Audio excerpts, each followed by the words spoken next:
بسم اللہ الرحمن الرحیم۔ ہم نے نشست نمبر 45 ختم کی، اب نشست نمبر 46 پہ ہم بات کر رہے ہیں۔ یہ ہے مسجد نبوی کی تعمیر اور اہل و عیال کی آمد۔ گزشتہ نشست میں ہم حضور کی دین شریف عزت کے بارے میں عرض کر رہے تھے۔ بات یہاں تک پہنچی تھی کہ حضور نے حضرت ابو ایوب انصاری کے یہاں قیام فرمایا۔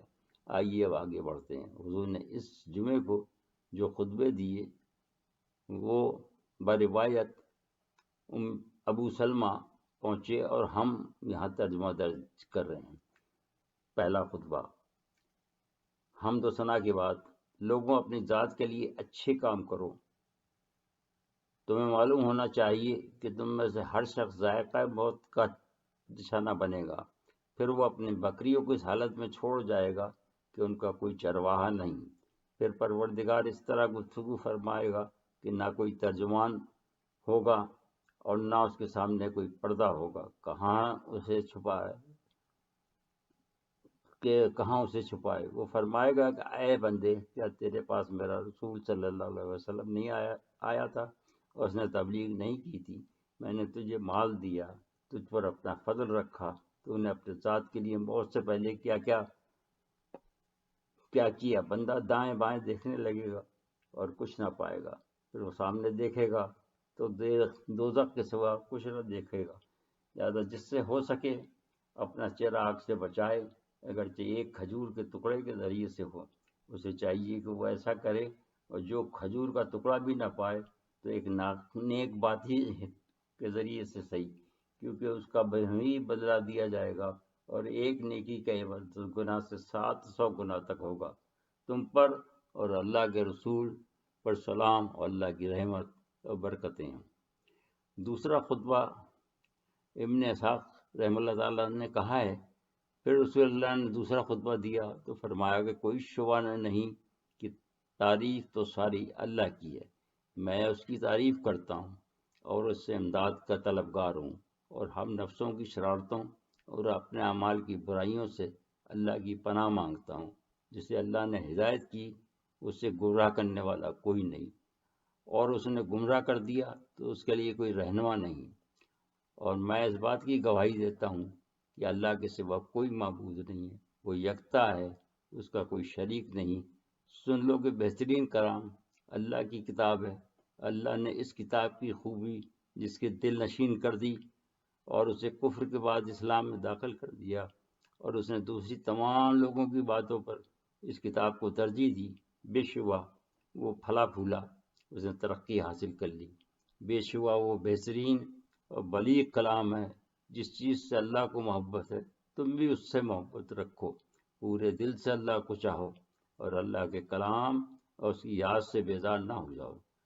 تمہارے دل سے سخت نہ ہو جائیں، کیونکہ وہ جن چیزوں کو پیدا کرتا ہے ان میں سے بعض کو برگزیدہ اور منتخب بنا لیتا ہے۔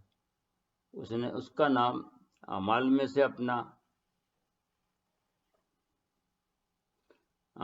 سے اپنا برگزیدہ اور بندوں میں سے اپنا منتخب اور کلام میں سے اچھا رکھا ہے۔ ان چیزوں میں سے جو لوگوں کو دی گئی ہیں حلال حرام بھی ہیں، بس اللہ کی عبادت کرو اور اس کے ساتھ کسی کو شریک نہ ٹھہراؤ، اور جیسا اس سے ڈرنا چاہیے ویسا ہی ڈرو، اور اللہ کے مطابق سچ کہو جو کچھ تم اپنے منہ سے کہتے ہو۔ اس میں بہترین ہے اللہ کی رحمت کے سبب تم آپس میں محبت رکھو۔ عہد کو توڑنے سے اللہ غضبناک ہوتا ہے، تم پر اللہ کی رحمت ہو۔ مسجد نبوی کی تعمیر۔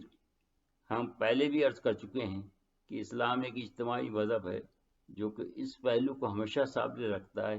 لہذا یہاں بھی نبی کریم نے جو پہلا قدم اٹھایا وہ مسجد کی تعمیر تھا، اور اس کی ثوابدید چھوڑنے سے دو مسئلے سامنے آئے کہ اللہ تعالیٰ نے جو علم انہیں ودیعت کیا تھا اس کی بنا پر وہ اپنی ابدی آرام گاہ سے واقف تھے، اور رحمت عالم کو جو خطبہ جنت میں بشکل جنت ریاض الجنہ ملنا تھا اس سے بھی واقف تھے۔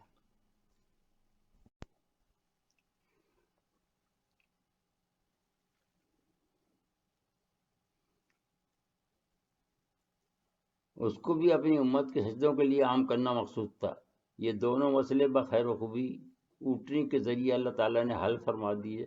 اس تمام قصے میں کسی کی دل شکنی بھی نہیں ہوئی۔ اس سے ہمیں یہ سبق ملتا ہے کہ ہم بھی کوشش کریں کہ کسی مسلمان کی دل آزاری کا باعث نہ بنے، اور مسجد کو بھی اسوہ حسنہ کے مطابق ہی کام میں لائیں۔ یہ تو ہم پہلے ہی عرض کر چکے ہیں کہ حضور نے مسجد کے لیے وہ جگہ منتخب کی اور خرید فرما لی تھی جس پر آپ کی اونٹنی بیٹھی تھی، لہذا انہوں نے تعمیراتی سامان جمع کرانے کا حکم دیا۔ اس وقت کے رواج کے مطابق مدینے میں کچے گارے اور کھجور کے تختے اور کھجوری کا پالن اور کھجوری کے تنے بطور شیطر استعمال ہوتے تھے، لہذا پہلے تو اس جگہ کی صفائی کی گئی جس میں سرور کائنات صلی اللہ علیہ وسلم نے بنفس نفیس حصہ لیا۔ اس کے بعد مسجد کی تعمیر شروع ہوئی۔ یہاں پھر مورخین میں اختلاف ہے کہ وہ کچے اینٹوں کی تھی یا پھر گارے کی، کیونکہ اس وقت دونوں ہی طریقے رائج تھے اور محراب وغیرہ قسم کی چیزیں صرف اینٹوں ہی سے بن سکتی تھیں، تو ممکن ہے کہ دونوں ہی طریقے استعمال کیے گئے ہوں۔ اس وجہ سے یہ اشکال پیدا ہوا ہو۔ پھر تعمیر میں دونوں چیزوں کے ڈھونے کا ذکر ملتا ہے۔ ابن اسحاق رحمہ اللہ تعالیٰ کہتے ہیں کہ حضرت عمار بن یاسر رضی اللہ تعالیٰ عنہ شروع سے تعمیر میں بڑی سرگرمی سے حصہ لے رہے تھے۔ بعض مورخین نے لکھا ہے کہ تعمیر کی ابتدا انہوں نے کی۔ ایک مرحلے پہ انہوں نے اپنے پیٹھ حضور صلی اللہ علیہ وسلم کو دکھائی اور کہا کہ دیکھیے حضور صلی اللہ علیہ وسلم مجھ پر کتنا وزن لاد رکھا ہے، جتنا خود نہیں اٹھاتے، یہ مجھے باہر ڈالنا چاہتے ہیں۔